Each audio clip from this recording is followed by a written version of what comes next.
မင်္ဂလာပါရှင်ဒီနေ့မှာတော့ထမင်းမြင်စီမဲ့ဟင်းတစ်ခွက်ဖြစ်တဲ့ရုံးပရိသီးချင်းဆက်ကြော်ကိုအိမ်မှာလွယ်လွယ်ကူကူဘယ်လိုချက်မလဲဆိုတာပြောပြပေးသွားမှာပါအရင်ဆုံးရုံးပရိသီးတွေကိုရေဆေးပါမယ်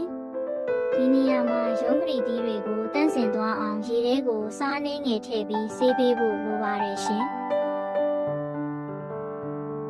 ရေဆေးပြီးရင်တော့နှစ်ပိုင်းဖြတ်ထားပေးပါအစွန်ချောင်းမှုအနေငယ်ကိုရေစိမ်ပြီးထောင်းထားပါတယ်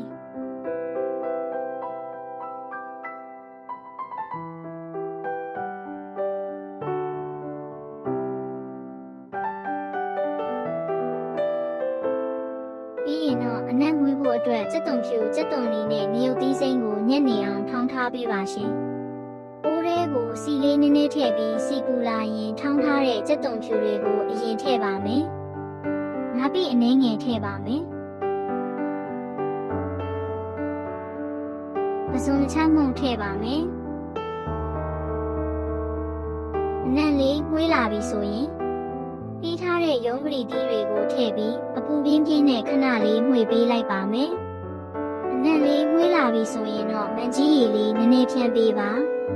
ပြီးရင်စားနဲ့ဟင်းချုံမှုန်လေးအနှဲငယ်ထည့်ပါမယ်ဒါဆိုရင်တော့အရသာလေးရှိကျန်းမာရေးနဲ့လည်းညီညွတ်တဲ့ရုံးပရိသီးချင်းဆက်ကြော်လေးရပါပြီရှင်။သမင်းပူပူလေးနဲ့ဆိုအရန်လိုက်ဖက်တာမို့အိမ်မှာချက်ကြည့်ကြဖို့မမေ့နဲ့နော်